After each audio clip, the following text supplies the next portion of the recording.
जय श्री कृष्णा दोस्तों, स्वागत है आपका अपने YouTube channel Panchal artist group में। मैं विष्णु पांचाल। आज की इस वीडियो में आप लोगों से चर्चा करने वाला हूं आधुनिक कला और कलाकारों के बारे में।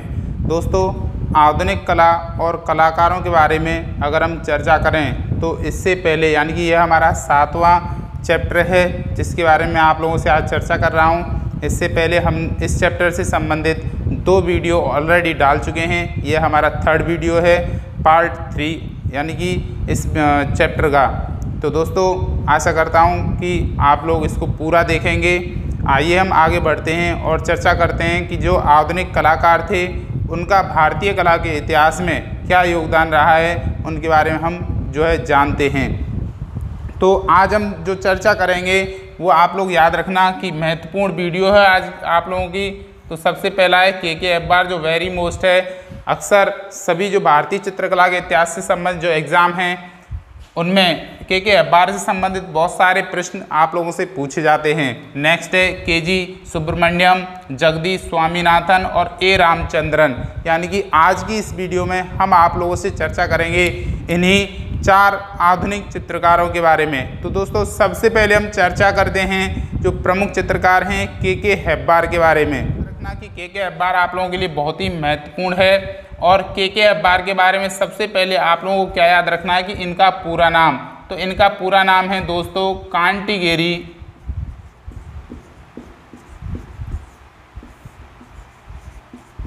कृष्ण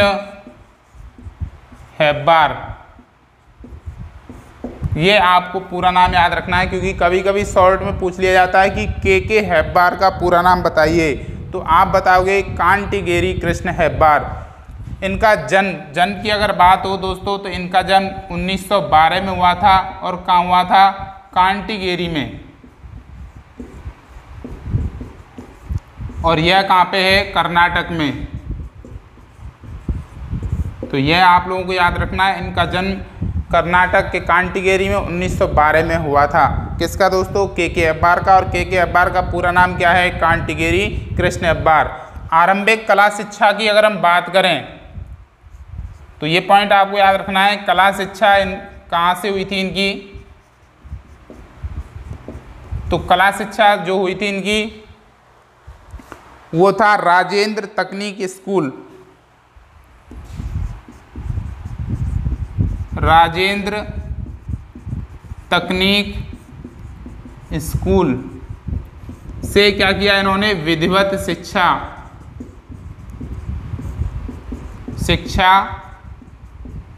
ग्रहण की है। किसने की है? के अब्बार ने। कला के डिप्लोमा की अगर हम बात करें तो के अब्बार ने जो डिप्लोमा प्राप्त किया था तो वो किया था जे स्कूल ऑफ आर्ट,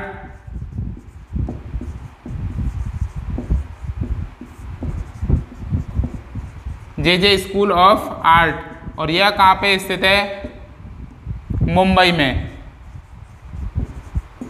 तो आप लोगों को यह याद रखना है। सबसे महत्वपूर्ण जो पॉइंट है, मैंने अभी आप लोगों को पहली लाइन जो आपको बताई, ये बहुत ही महत्वपूर्ण है क्योंकि इसमें के अब्बार के नाम के बारे में बताया गया कि के अब्बार का पूरा नाम क्या है? कांटीगेरी कृष्ण अब्बार। और इनका जन्म कब हुआ है? 1912 में। कहाँ हुआ है? कर्नाटक के छोटे से गाँव में। दोस्तों, के अब्बार जो थे आरंभ से ही कला प्रेमी थे, चित्राकृतियाँ बनाते थे। और ये मुंबई यानी कि मुंबई में रहते थे। लेकिन इनका जो मन लगता था, कह सकते हैं कि इनका जो इंटरेस्ट था वो कहाँ था? ग्रामीण परिवेश में। और यही कारण है कि आरंभ से इन्होंने ग्रामीण परिवेश से संबंधित बहुत सारी चित्राकृतियों का सृजन किया था। दोस्तों, आइए और आगे चर्चा करते हैं के अब्बार के बारे में। नेक्स्ट पॉइंट आपको क्या याद रखना है? अब्बार जो थे, मैंने जैसा आप लोगों को बताया कि अब्बार बाल्यकाल से ही गाँव के सुंदर वातावरण, अब्बार जो थे बाल्यकाल से किससे प्रभावित थे? गांव के सुंदर वातावरण से। वातावरण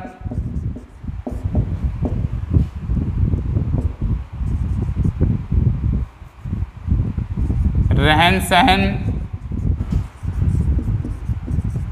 त्योहार, ग्रामीण दृश्य आदि से प्रभावित थे। यहाँ तक आप लोगों की एक चीज़ और क्लियर हो रही है, याद रखना कि अगर आपसे प्रश्न पूछे कि के हेब्बार के चित्रों के विषय बताइए, तो आप क्या लिखोगे आंसर में? के हेब्बार के चित्रों के विषय ग्रामीण परिवेश से संबंधित रहे हैं, जैसे कि त्यौहार, रहन सहन, पहनावा, ग्रामीण दृश्य, ये सभी चीज़ें के हेब्बार के चित्रों की विषय की जो है मुख्य रही हैं। तो ये आप लोगों को याद रखना है। नेक्स्ट आप लोगों को क्या याद रखना है के हेब्बार के बारे में? इनकी कृतियों में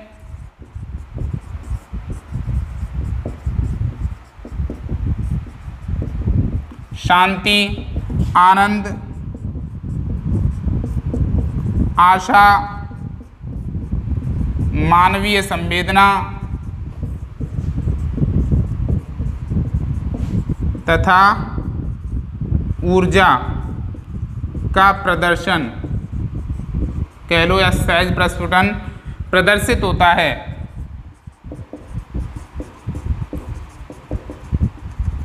यानी कि अगर हम इनकी आकृतियों को देखें, के हेब्बार की चित्र आकृतियों को देखें, तो इनकी आकृतियों से शांति, यानी आकृतियों को देखकर जो एक मन को भाव जो प्रदर्शित होते हैं, मन के भाव जो प्रदर्शित होते हैं, तो शांति, आनंद, आशा, मानवीय संवेदना तथा ऊर्जा का प्रदर्शन इनकी चित्राकृतियों से प्रदर्शित होता है।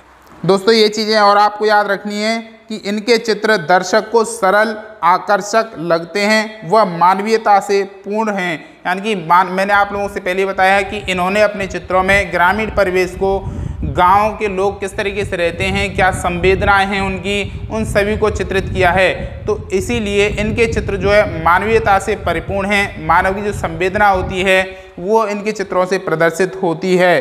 तो ये चीज़ें आपको याद रखनी है। इन्होंने भारतीय, राजपूत, मुगल, अजंता, बाग के चित्रों का अध्ययन किया और वो इससे प्रभावित भी थे। यानी कि अगर हम के हेब्बार की बात करें तो इन्होंने अजंता की जो गुफाएं हैं दोस्तों, राजपूत, मुगल,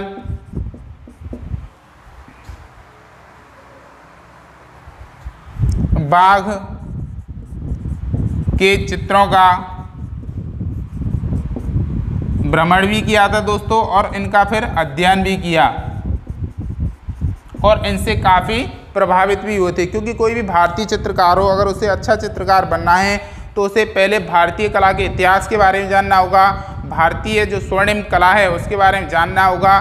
तो यही कारण था कि के हेब्बार के चित्र बहुत ही जो है मानवीयता से पूर्ण थे। इन्होंने देखा कि हमारी जो अजंता की गुफाएं किस प्रकार के चित्र हैं, राजपूत शैली है, मुगल शैली, बाघ के चित्रों, बाघ की भी गुफाएं हैं दोस्तों, तो इनके चित्रों का, इन सभी शैलियों का अध्ययन किया, उनके बारे में समझा, जाना और फिर उनके बारे में जो है आगे चित्राकृतियाँ बनाई थी।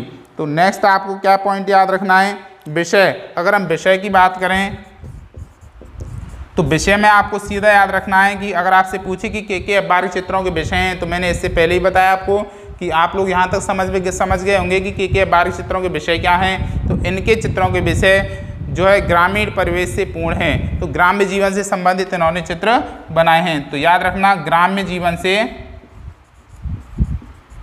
से संबंधित, जैसे किसान, मछुआरे, फल बेचने वाले आदि इनके चित्रों के विषय रहे हैं। नेक्स्ट पॉइंट आपको क्या याद रखना है? के हेब्बार जो थे ये पश्चिमी कला के विरोधी रहे थे।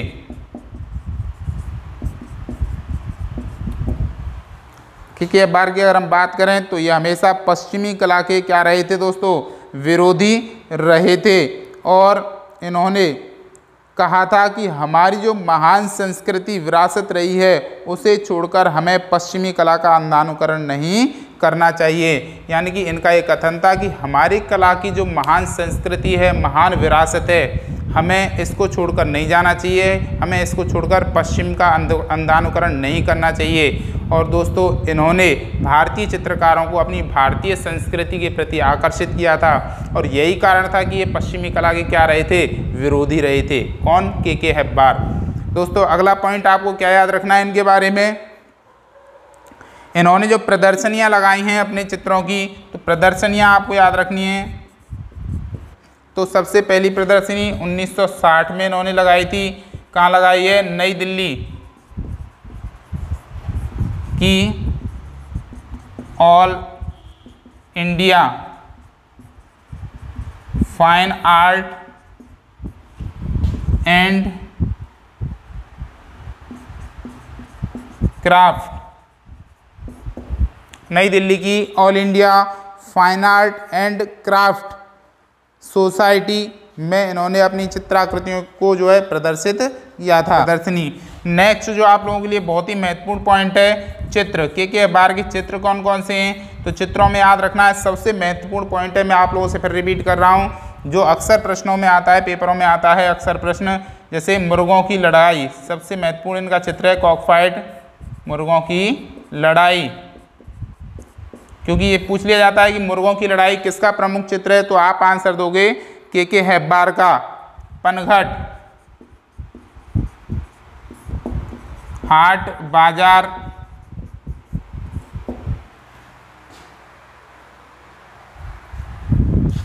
धान कूटते किसान, ये नहीं क्या है? के हेब्बार के प्रमुख चित्र हैं। आपको मैं फिर बता रहा हूँ कि वेरी मोस्ट चित्र है कौन सा? मुर्गों की लड़ाई और पनघट, ये सभी जो है इनके प्रमुख चित्र हैं। लेकिन मुर्गों की लड़ाई आपको प्रमुख रूप से याद रखना है कि मुर्गों की लड़ाई किसका प्रमुख चित्र है। सिंगल क्वेश्चन पूछ लिया जाता है तो आप बताओगे के हेब्बार का। दोस्तों यह चित्र जो है इसमें दो मुर्गों को आपस में लड़ते हुए दिखाया गया है, और यह चित्र वर्तमान की जो मानव की स्थिति है, मानव जो सोचता है, ठीक है, उसको प्रदर्शित करता है यह चित्र। क्योंकि आजकल मानव की स्थिति क्या है कि दो जो है आदमियों को लड़ाकर या दो जीवों को लड़ाकर क्या करता है? अपना हित साधता है, और यही चीज़ इससे प्रदर्शित हो रही है। क्योंकि दो मुर्गे लड़ रहे हैं, अगर कोई एक मुर्गा हार जाता है किसी साहूकार का, तो फायदा किसका होगा? उस साहूकार का होगा, ना कि उस मुर्गे का, क्योंकि मुर्गा तो कौन हो गया? जख्मी हो गया। तो ऐसे ही लड़ आपस में मुर्गे रहे हैं, लेकिन हित किसका सध रहा है? उन दोनों साहूकारों का। तो ऐसे ही आजकल की मानसिकता को प्रदर्शित करता है यह चित्र। तो बहुत ही महत्वपूर्ण है, इसमें बहुत सारी मानवाकृतियाँ दर्शाई गई हैं धुंधले आकार में। तो ये सारी चीज़ें आप मुर्गों की लड़ाई नामक चित्र के बारे में याद रखना। पनघट, हाट बाजार, धान कूटते हुए किसान, ये सारे चित्र हैं किसके? के हेब्बार के। नेक्स्ट आपको क्या याद रखना है के हेब्बार के बारे में? जो महत्वपूर्ण पॉइंट है, सम्मान। इनको कौन कौन से सम्मान मिले हैं? तो सम्मान में आप लोग याद रखना, सम्मान की अगर बात आती है, के हेब्बार को भारत सरकार द्वारा जो है 1989 में पद्म भूषण दिया गया था। तो ये आप लोगों को याद रखना है, 1989 में पद्म भूषण से सम्मानित किया गया था। और यह किसकी तरफ से दिया जाता है दोस्तों? भारत सरकार की तरफ से, सेंट्रल गवर्नमेंट ऑफ इंडिया की तरफ से पद्म भूषण से इनको सम्मानित किया गया था 1989 में। और नेक्स्ट 1956 से 1958 तक 3 बार ललित कला अकादमी के राष्ट्रीय पुरस्कार भी इन्होंने प्राप्त किए हैं। तो ये भी आप याद रख लेना, ललित कला अकादमी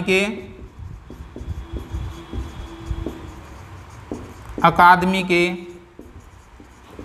3 बार राष्ट्रीय पुरस्कार विजेता, 1956 से 1958। ये भी आप लोगों को महत्वपूर्ण पॉइंट है जो याद रखना है। तो दोस्तों भारतीय ललित कला अकादमी कहाँ पे स्थित है? नई दिल्ली में। तो इसका जो 3 बार पुरस्कार जो होता है राष्ट्रीय लेवल का, नेशनल लेवल का पुरस्कार होता है, वो भी के हेब्बार ने 3 बार जो है जीता था। तो अब के हेब्बार के बारे में इतना ही है। महत्वपूर्ण पॉइंट मैं आप लोगों को फिर हाईलाइट कर देता हूँ जो आप लोग याद रखने हैं। मुर्गों की लड़ाई आपको याद रखनी है। पनघट यानी कि ये प्रमुख चित्र वाला जो है ये पूरा आप लोगों के लिए बहुत ही महत्वपूर्ण है। नेक्स्ट जो है इन्होंने किस किस का भ्रमण किया था, यानी कि अजंता बाग जो राजपूत मुगल शैली का अध्ययन किया। चित्रों के विषय क्या हैं वो भी आप लोगों को याद रखने हैं। और इनका जन्म, ये वाली लाइन यानी ये बहुत ही महत्वपूर्ण है दोस्तों के हेब्बार के बारे में, क्योंकि किसी भी अगर हम आर्टिस्ट की बात करें तो उसके बारे में यह जान लेना है, 4 चीज़ें जान लेना बहुत ही महत्वपूर्ण है कि उनका जन्म, जीवन परिचय, कहाँ पे हुआ है, कहाँ से इन्होंने कला शिक्षा प्राप्त की है, पहली चीज़ तो याद रखनी है। दूसरा इनके चित्रों के विषय क्या हैं। दूसरी चीज़ ये आप लोगों की बहुत ही महत्वपूर्ण होती है किसी चित्रकार के बारे में पढ़ने के लिए। तीसरी चीज़ आप लोगों को लोग क्या याद रखनी है कि इनके प्रमुख चित्र कौन कौन से हैं और किस तकनीक में इन्होंने चित्राकृतियाँ बनाई हैं। और चौथी महत्वपूर्ण जो चीज़ है वो क्या याद रखनी है कि इनके चित्रों जो चित्र बनाए थे उनके ऊपर यानी इस चित्रकार को भारत सरकार द्वारा या और कोई भी गवर्नमेंट द्वारा कौन सा प्रमुख सम्मान, इनको कौन सा प्रमुख पुरस्कार दिया गया है, तो वो भी आप लोगों को याद करना होता है। तो नेक्स्ट अब हम चर्चा करेंगे आप लोगों से के.जी. सुब्रमण्यम के बारे में।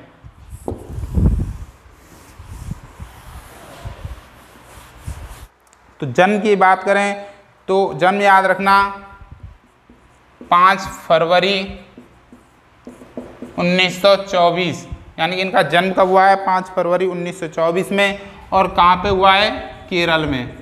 ये चीज़ें आपको याद रखनी है के.जी. सुब्रमण्यम के बारे में। नेक्स्ट चीज़ आपको याद रखनी है आरंभिक शिक्षा कहाँ से प्राप्त की है, शिक्षा प्रेसिडेंसी कॉलेज। और क्या याद रखना आपको के.जी. सुब्रमण्यम के बारे में, कला शिक्षा के लिए इन्होंने 1944 में कहाँ पे, शांति निकेतन में इन्होंने प्रवेश लिया और वहाँ विनोद बिहारी मुखर्जी के प्रिय छात्र भी रहे थे। तो 1944 में कहाँ प्रवेश लिया, शांति निकेतन में, और किसके सानिध्य में, विनोद बिहारी मुखर्जी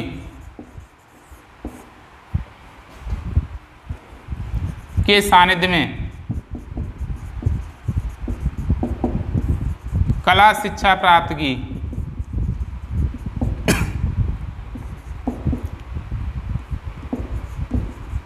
तो ये आप याद रखना है, अगर आपसे पूछ ले कि के.जी. सुब्रमण्यम के कलागुरु कौन है तो आपको बताना है तो विनोद बिहारी मुखर्जी, आप लोगों को बताना है कि विनोद बिहारी मुखर्जी के.जी. सुब्रमण्यम के कलागुरु रहे हैं। या फिर आपसे क्वेश्चन में पूछे कि के.जी. सुब्रमण्यम ने शांति निकेतन में किसके सानिध्य में रहकर कला शिक्षा ग्रहण की थी, तो आपको आंसर देना है विनोद बिहारी मुखर्जी के सानिध्य में रहकर। यानी कि विनोद बिहारी मुखर्जी जो है इनके प्रिय स्टूडेंट रहे हैं, प्रमुख छात्र रहे हैं के.जी. सुब्रमण्यम। और के.जी. सुब्रमण्यम का जन्म कब हुआ है, 5 फरवरी 1924 केरल में, ठीक है। और कला शिक्षा प्राप्त करने के लिए शांति निकेतन में प्रवेश कब लिया है, 1944 में। और यहाँ मुलाकात किससे होती है, विनोद बिहारी मुखर्जी से, और इन्हीं के सानिध्य में रहकर ये कला शिक्षा प्राप्त करते हैं। नेक्स्ट आपको क्या याद रखना है, इन्होंने कला संबंधी लेख भी लिखा था 1978 में मूविंग फोकस नाम से। तो मूविंग फोकस जो महत्वपूर्ण पॉइंट है, मूविंग फोकस क्या है दोस्तों, कला संबंधी लेख।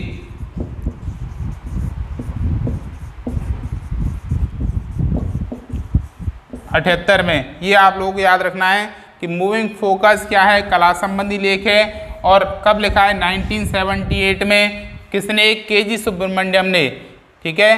नेक्स्ट चीज़ आपको क्या याद रखनी है इनके बारे में, इनकी एक चर्चित पुस्तक रही थी ललित कला अकादमी द्वारा जो प्रकाशित किया गया था इस पुस्तक को, वो थी द लिविंग ट्रेडिशन, ठीक है। तो चर्चित पुस्तक थी, चर्चित पुस्तक कौन सी है, लिविंग ट्रेडिशन, जिसको किसके द्वारा प्रकाशित किया गया था, ललित कला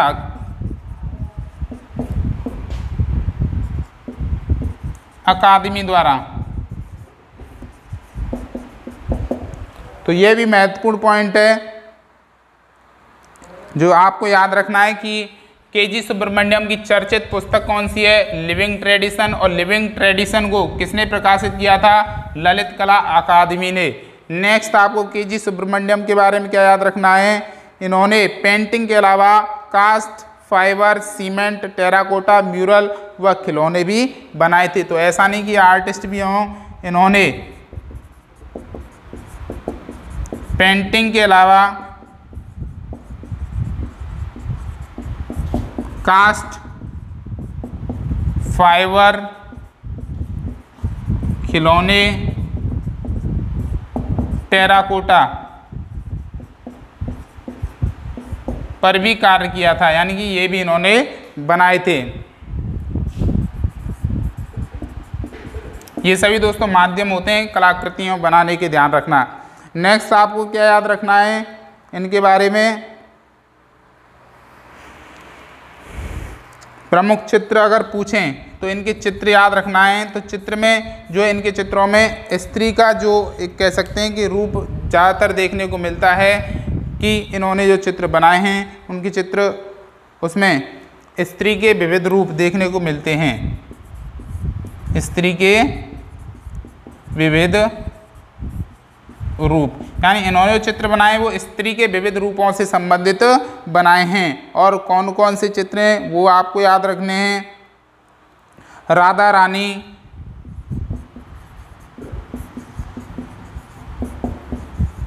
नेक्स्ट चित्र है दूध पिलाती स्त्री, बच्चा जनती स्त्री,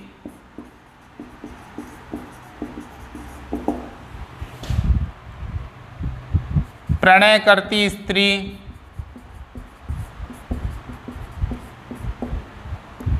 घर का कार्य करती हुई स्त्री, ये भी इनके क्या हैं, प्रमुख चित्र हैं। ठीक है, बतियाती हुई स्त्री, बाजार में सौदा खरीदती हुई स्त्री, युवतियाँ, ये आपको वेरी मोस्ट याद रखनी है कि युवतियाँ किसका प्रमुख चित्र है, बाजार में सौदा खरीदती स्त्री, यानी सामान खरीदती स्त्री। ये क्या है, के.जी. सुब्रमण्यम के प्रमुख चित्र हैं। ठीक है, सम्मान की अगर बात करें तो 1965 में ललित कला अकादमी द्वारा राष्ट्रीय पुरस्कार दिया गया था। तो कौन सा सम्मान मिला है, 1965 में राष्ट्रीय पुरस्कार, और किसकी तरफ से दिया गया था, ललित कला अकादमी की तरफ से। और ललित कला अकादमी कहाँ स्थित है, नई दिल्ली में। ठीक है, तो के.जी. सुब्रमण्यम के बारे में सिर्फ इतना ही है। नेक्स्ट हम चर्चा करते हैं जगदीश स्वामीनाथन के बारे में।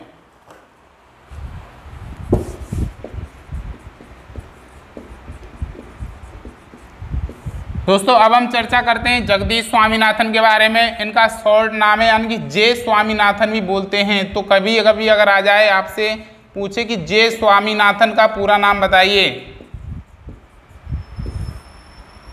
तो आप याद रखना, कंफ्यूज मत होना कि जे स्वामीनाथन को ही बोलते हैं हम जगदीश स्वामीनाथन। ठीक है, और अगर इनके जन्म की बात हो तो इनका जन्म हुआ है 21 जून 1928 शिमला में। कहाँ जन्म हुआ है, जन्म 1928 में। कहाँ पे हुआ है, शिमला में। कब हुआ है, 21 जून को। ये क्या है, इनका जन्म याद रखना, जगदीश स्वामीनाथन का। शिक्षा की बात हो तो दिल्ली और वारसा पोलैंड में इन्होंने कला की शिक्षा प्राप्त की थी। तो शिक्षा कहाँ से प्राप्त की है, दिल्ली से और वारसा,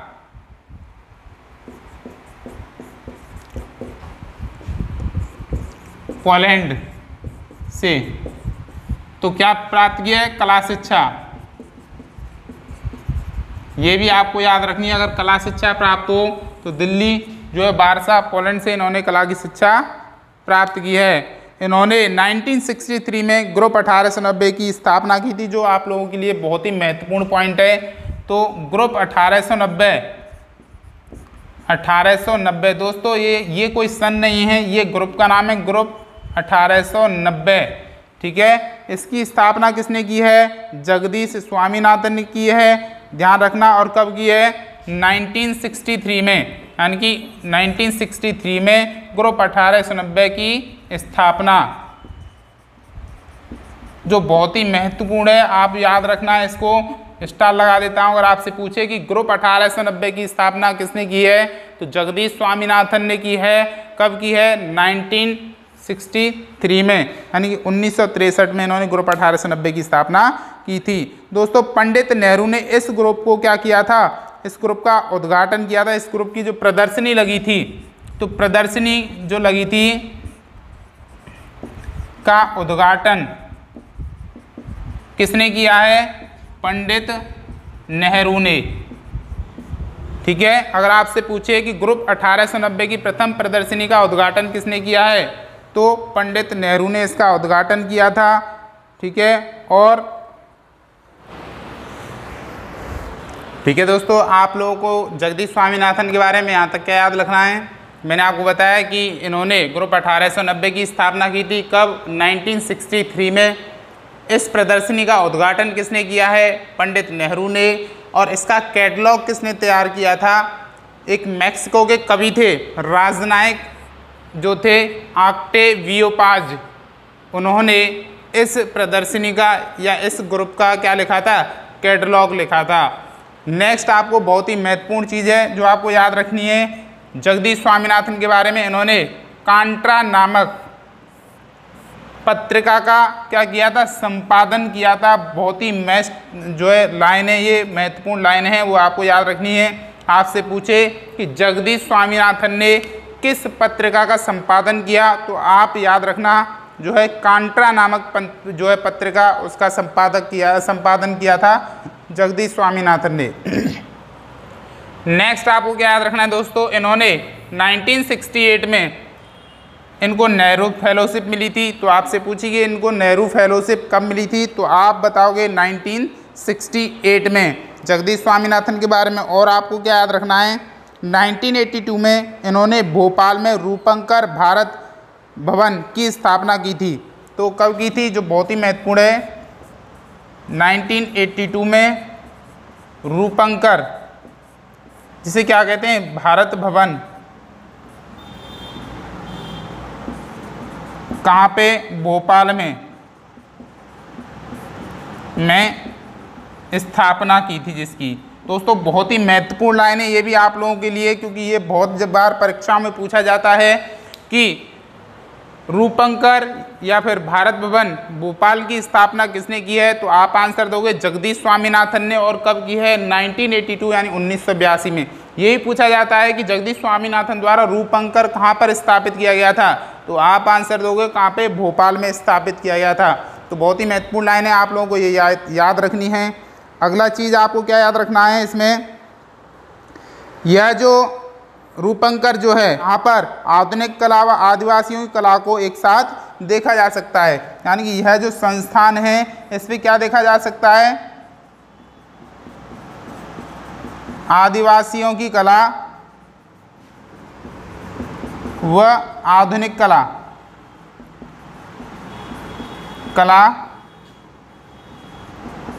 का समन्वय। यानी कि इनको आदिवासियों की कला जो है और आधुनिक कला जो है, इनका आपस का जो तालमेल है उसको यहाँ पे यानी कि रूपंकर नामक संस्थान जो है यहाँ पर देखा जा सकता है। रूपंकर की स्थापना जगदीश स्वामीनाथन ने की है। दोस्तों यह इसकी क्या है? विशेषता है। नेक्स्ट आपको क्या याद रखना है? जगदीश स्वामीनाथन ने जो चित्र बनाए हैं उनमें कौन से रंग इस्तेमाल किए गए हैं, तो पीले नारंगी रंगों का मधुर प्रयोग इन्होंने चित्रों में किया है। कौन कौन से दोस्तों? पीले नारंगी रंग जो है इनका मधुर प्रयोग इन्होंने किया है, ये आपको याद रखना है। नेक्स्ट जगदीश स्वामीनाथन के बारे में क्या याद रखनी है कि इनका जो चित्र है पक्षी पर्वत नुमा आकारों में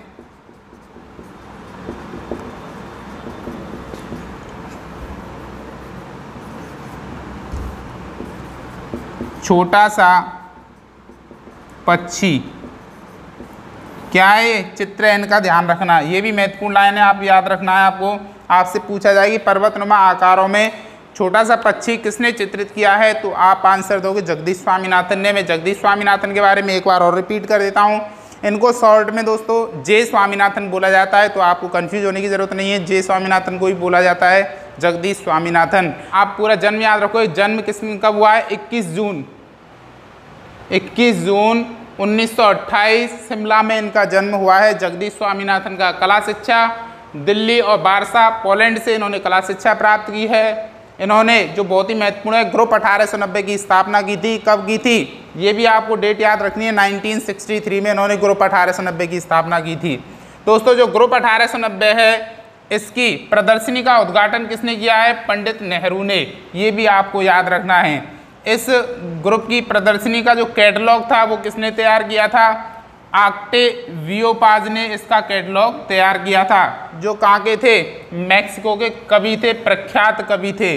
नेक्स्ट जो बहुत ही महत्वपूर्ण है, कांट्रा नामक पत्रिका का संपादन भी जगदीश स्वामीनाथन ने किया था, जो उस समय के इतिहास की महत्वपूर्ण पत्रिका रही थी। नेक्स्ट आपको क्या याद रखना है, 1968 में इनको नेहरू फेलोशिप मिली। और महत्वपूर्ण लाइन ये भी है दोस्तों, जो मैं महत्वपूर्ण बता रहा हूँ, स्टार लगा रहा हूँ, ये बहुत बार प्रश्न पूछे जाते हैं, तो आप इनको नोट कर लेना और लिख लेना। 1982 में 1982 में इनको क्या मिला था, 1982 में यानी 1982 में रूपंकर यानी कि भारत भवन भोपाल में जो है इन्होंने स्थापित किया था। और रूपंकर में आदिवासी की कला और आधुनिक कला को एक साथ देखा जा सकता है। इन्होंने कौन से रंग प्रमुख किए हैं, जल रंग प्रयोग किए हैं, नीले और नारंगी रंगों का मधुर प्रयोग करके इन्होंने एक चित्र बनाया है, पक्षी, जो पर्वतनुमा आकारों में यह चित्र बनाया, जो इनका महत्वपूर्ण चित्र है। नेक्स्ट हम चर्चा करते हैं जगदीश स्वामीनाथन के बाद आधुनिक कलाकार हैं ए रामचंद्रन। रामचंद्रन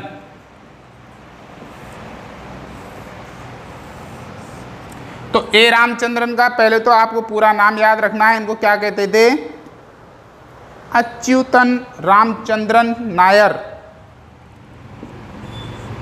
अच्युतन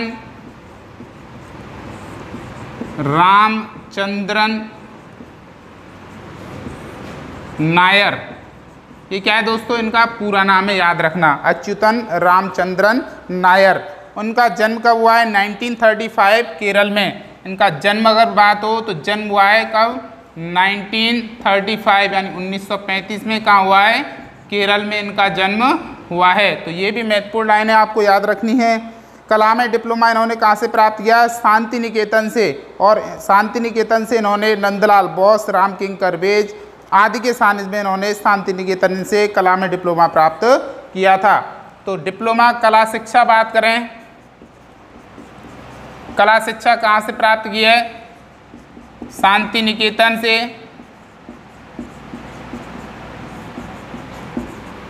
किसके सानिध्य में, राम किंकर बैज और नंदलाल वसु आदि के सानिध्य में।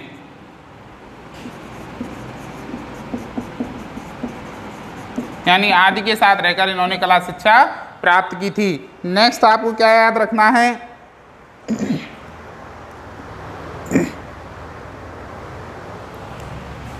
ए रामचंद्रन ने दिल्ली में जामिया मिलिया इस्लामिया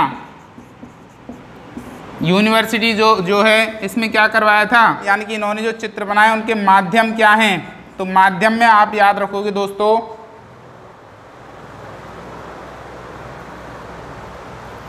जल रंग में इन्होंने चित्र बनाए हैं, ठीक है। और इन्होंने मूर्तियां भी बनाई हैं, तो मूर्ति कला में भी इन्होंने इंटरेस्ट लिया है, ठीक है। म्यूरल, रेखांकन और प्रिंट मेकिंग, ये इनके माध्यम रहे हैं। नेक्स्ट आपको क्या याद रखना है, विषय इनके रहे हैं भारतीय पौराणिक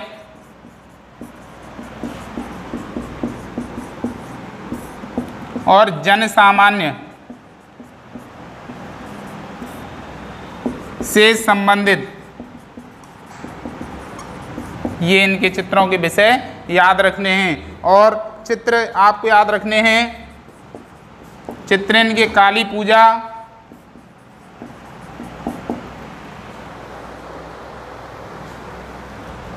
ययाति यादवों का अंत और कमल सरोवर। दोस्तों ये चित्र इनका बहुत ही महत्वपूर्ण है। कमल सरोवर आपको याद रखना है क्योंकि सिंगल पूछ लिया जाता है और 2018 का जो एग्ज़ाम था 2019 का जो एग्ज़ाम था उसमें पूछा भी गया था कि कमल सरोवर किसका प्रमुख चित्र है, तो ए रामचंद्रन का। तो ये चित्र इनके पूछे भी जाते हैं, तो चित्र आप इसको वेरी मोस्ट भी लगा सकते हैं कि ए रामचंद्रन के चित्रों के विषय और चित्र कौन कौन से हैं। दोस्तों ए रामचंद्रन के बारे में इतना ही, मैं रिपीट कर देता हूँ। ए रामचंद्रन का जन्म कब हुआ? 1935 में, यानी 1935 केरल में। कला शिक्षा कहाँ से प्राप्त किया? शांतिनिकेतन से। और किसके सानिध्य में? रामकिंकर बैज और नंदलाल बोस आदि के सानिध्य में। दोस्तों नंदलाल बोस के बारे में आप जानते हैं कि यह बंगाल शैली के प्रमुख कलाकार थे, ठीक है। तो इन्हीं के सानिध्य में रहकर, यानी रामकिंकर बैज और नंदलाल बोस के सानिध्य में रहकर किसने शिक्षा प्राप्त की है?